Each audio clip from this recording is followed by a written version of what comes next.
All right, welcome back into a special edition of Students United Peacefully Radio right here on 88.3 The Dog. I've got a special guest, and I am so excited to have this man on the air. One of my favorite bands currently out in the music scene. Ryan Stasik, bassist of Umphreys Mcgee, is joining us. Ryan, thank you so much for popping into S.U.P Radio right here on The Dog. Thank you for having me. No, anytime. Thank you for wanting to be on. Quickly, let's. You're currently on the road. Tell us currently where your whereabouts are and what Umphreys Mcgee has lined up for the coming weeks. Currently, I am in Urbana, where the University of Illinois is. We've got 2 shows at the Canopy Club here. A great band, Elmwood, opening up for us, and we are preparing for our Halloween run. We'll be doing 2 nights at the Pageant in St. Louis. I was going to ask first about the history of the band, but since you mentioned the mashups, talk about that concept of the Halloween mashup. It's the 3rd annual mashups this year in St. Louis. The previous 2 years, you guys were out in California. How did that come about in terms of wanting to do this on Halloween night, and why St. Louis was chosen this year compared to other cities? Well, starting with the mashups, that happened on accident when I was in the back of the bus just going through my iTunes on Shuffle, and this song came up, a mashup of "Come Closer" and "Come Closer" by 9 Inch Nails and "Come Together" by the Beatles. And we thought it was a really cool concept, and we decided to cover it. And then when we did it, we were like, wow, with a 6-piece band, it'd be pretty easy for us to, and pretty exciting and challenging as well, to try and do DJ mashups with a live 6-piece band. So we started running the idea, and we're like, we should try and do this for Halloween, and it went over really well. I think we've charted out about 9, and we've got about 5 or 6 new ones on their way, and it makes it real fun and really interesting for us to try and make that live DJ concept, pull it together live for a band.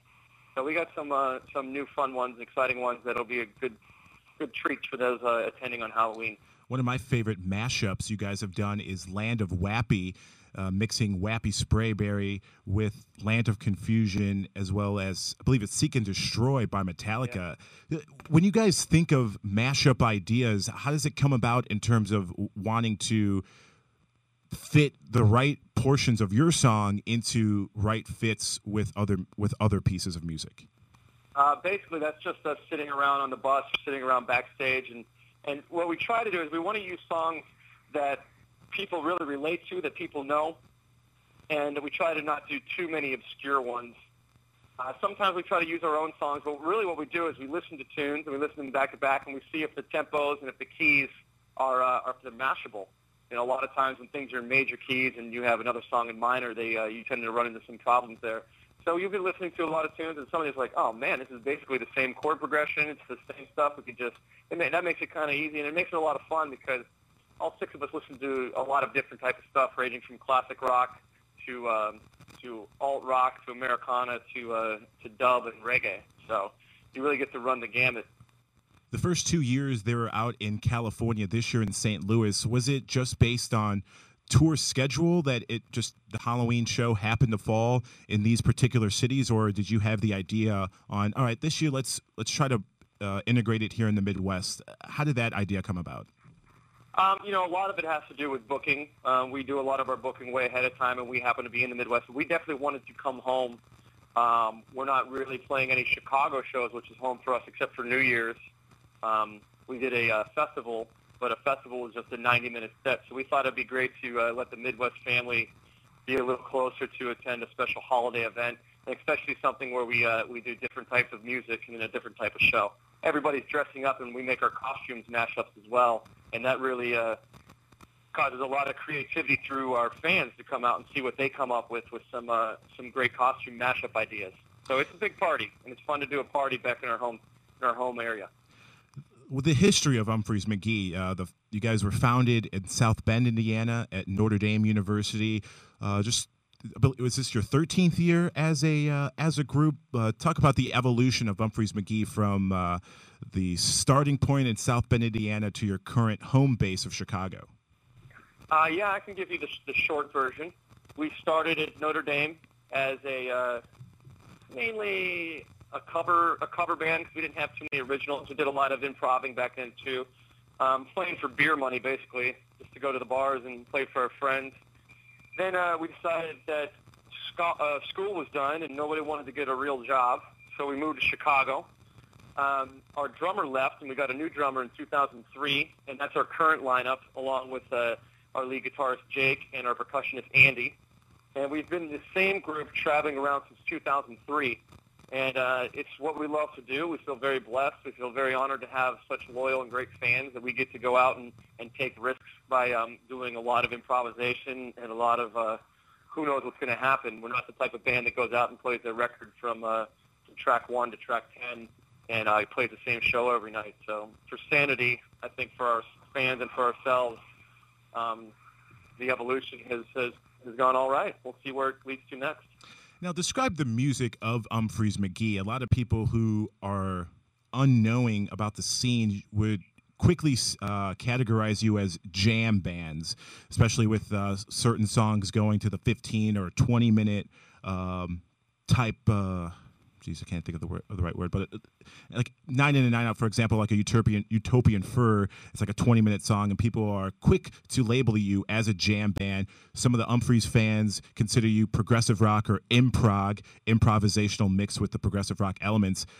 For people who may not be aware of Umphreys Mcgee, describe the style of music you guys play. I think you kind of nailed something on the head.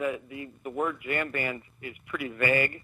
I would imagine that most bands jam. That's what usually people start to get into a band to do is rock out and jam. So I don't have a problem with that word. It seems to be what the stereotype that comes out of it can sometimes be a little bit on the negative side for some people, I guess. But I think you hit it there when you said improv. A lot of our stuff tends to get a little bit progressive. We do like to dabble in odd meter and different time signatures, and we like to improv a lot, and that's just for, like I said before, our own sanity and for the fans to come and get something that they don't expect. So when anybody asks me what I say unclassifiable rock and roll, because we really do. We're so ADD. We run the entire spectrum of music from funk to bluegrass to reggae. Now, with the two set shows, it does create a sense of the unknown every time you go to an Umphreys Mcgee show. And you mentioned for sanity purposes, you guys like doing that. When you have like meet and greets, or you meet occasional fans, some nights on a 2 or 3 night run, and you're already set in the city, do they come up to you in terms of, why haven't you played this song in a long period of time? Because diehard fans, especially from like the Grateful Dead, Fish, Widespread, Allman Brothers days, they like going to see what the set lists are to get a guesstimation on what they may or may not hear in a particular night. Do fans go up to you on a regular basis and talk to you about set list? Absolutely. We also open ourselves up, I think, a lot more than maybe other bands do as far as meet and greets go. We don't just do regular meet and greets. We actually, I wanted to talk about this anyway. We have a separate project that we do before shows called the S.U.P, called the Stu Art Series, where we invite 50 fans to come out, and through Moses technology, they're able to, through a projection screen that's set out in the audience there, they're able to text message different improvisational ideas and different types of thoughts or concepts, and we improv on the spot to them. We do that for about an hour, and we have 2 question and answer sessions, and in these question and answer sessions, we get a lot of those questions. We get a lot of requests for us to play old songs that we no longer play anymore. Some of the rare ones come out. And then afterwards, we have a meet and greet for about a half hour where we drink pizza or eat pizza and drink beer and hang out like a backyard barbecue. And all these questions come through a lot. And, there's a very simple answer to a lot of them, too. A lot of the stuff that we wrote back in 1998 was written in 1998 and sounds like it was written in 1998. And a good metaphor is like when you go back and look at pictures of when you were like 16, you're like, why did I wear that? That could be the answer to why did we write that or why did we play that. So some things are better left when it's not overloaded and it's kind of a little more mysterious and seldom played. And others are great to put out there and see where they evolve. I'm kind of excited you brought up the Stu Art series because it segues into my next question.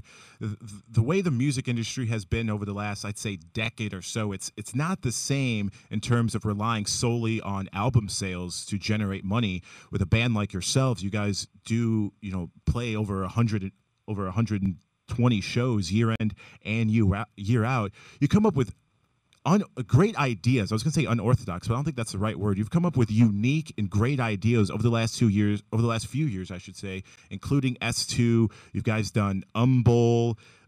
How did those ideas come about in terms of coming together as a band and deciding to do these experimental ideas like the Bowl? For those who are unfamiliar with it, it was in April, correct, at Lincoln Hall in Chicago. It was 4 hours of different array of music, correct?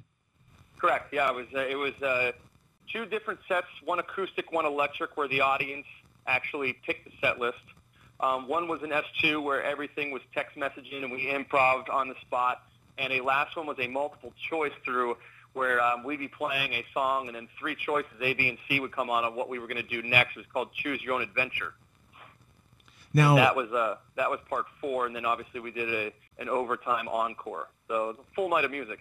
Now, how did that idea come about in terms of all you guys collaborating together in terms of ideas? And then with the S2, was it the inaugural event in Milwaukee where Turn and Dub came about, and now you have your own individual Turn and Dub single? Yes. Actually, the single itself was done by a DJ from New York with the Easy Dub All-Stars. So he kind of planted that seed first, which we're expanding on as well. But the main way we get these ideas is there's 12 of us. We're very close. We're all part of the business and traveling around on a bus together. Technology and the future of music is changing, and we don't want to get left behind. So there's all these opportunities for us to try and do new and unique things. So we're always bouncing ideas, whether they're good or bad, off of each other all the time. And we've got a few new ones up our sleeve in the next year, and we've got some other ideas for recording. And a lot of it is it's a whole new world. Like 15 years ago when we first started, before cell phones and email and everything was even popular, it was really hard to get things out other than word of mouth. And now you're able to get a lot of places through the internet and through technology and stuff. So we're just trying to keep pace with what's out there.